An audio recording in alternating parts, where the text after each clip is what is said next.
Ladies and gentlemen, you rightly hit the nail. When this sole administrator was appointed, we issued a statement widely publicized condemning the process and pleading that it might be reviewed. It was not, though our positions were clear. But that notwithstanding, we had worked, or we have been working with it consistently, praying and doing everything humanly possible to make sure it succeeded and that peace is returned.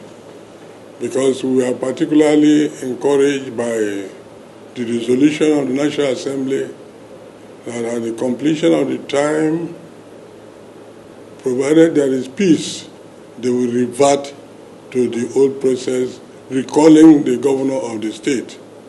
We were for the constitutionality of Rivers State. What is constitutional? What should be done correctly in the state?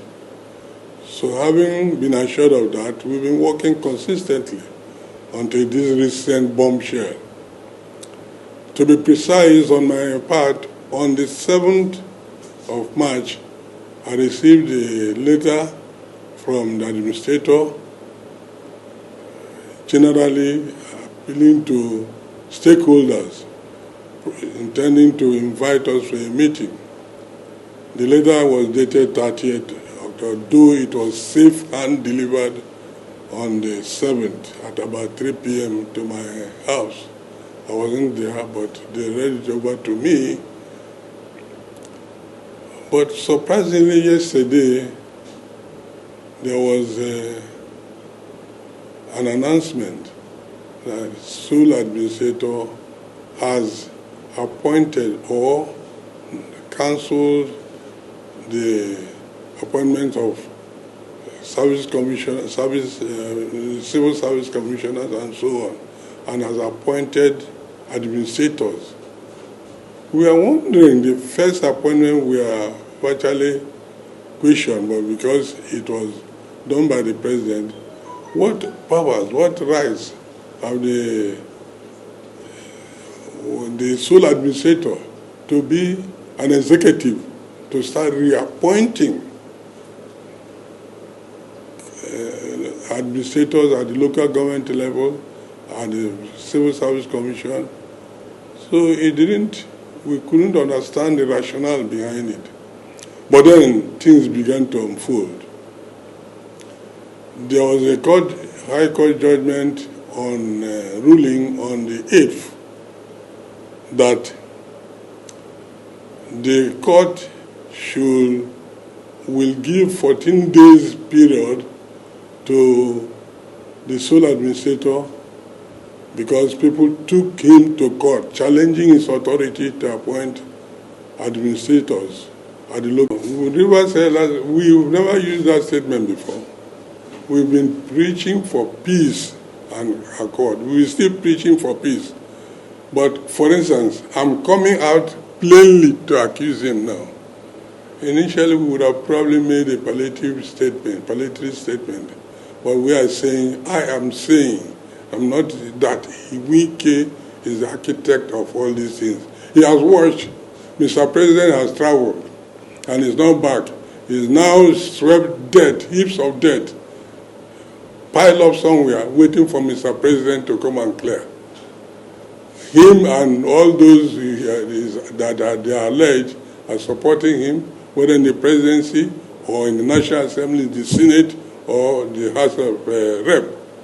We are pleading with them that we will continue to highlight the actions and activities of Wike from now. He should not continue to precipitate crisis. He knew probably the military administrator had invited some people for peaceful resolution discussions. He went in. He was reported to have been here on the 7th, Monday evening, traversing the whole place, visiting the military administrator. Then the following day, this announcement came through.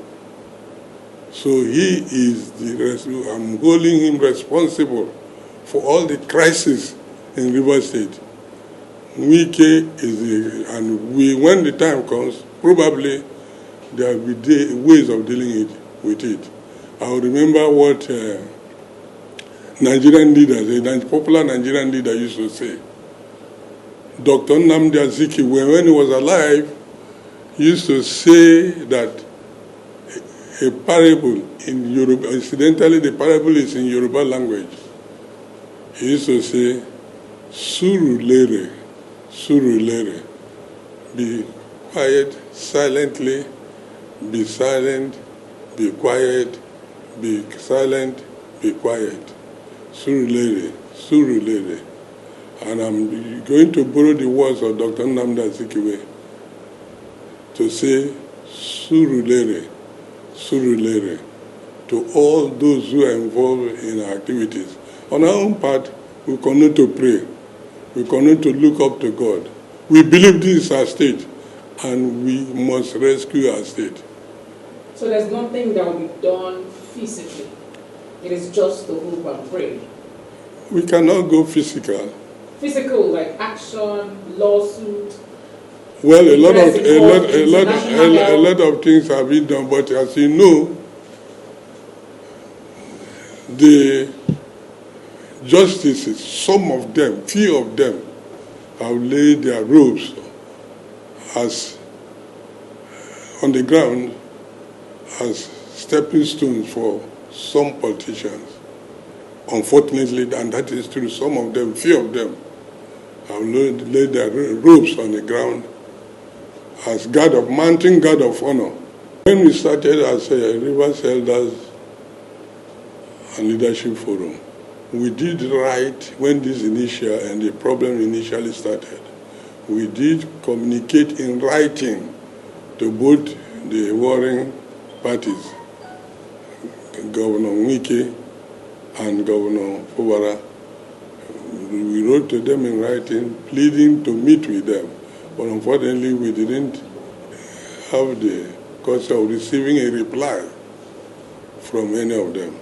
And we still made efforts in many ways to contact some of our colleagues, but so far it has not succeeded.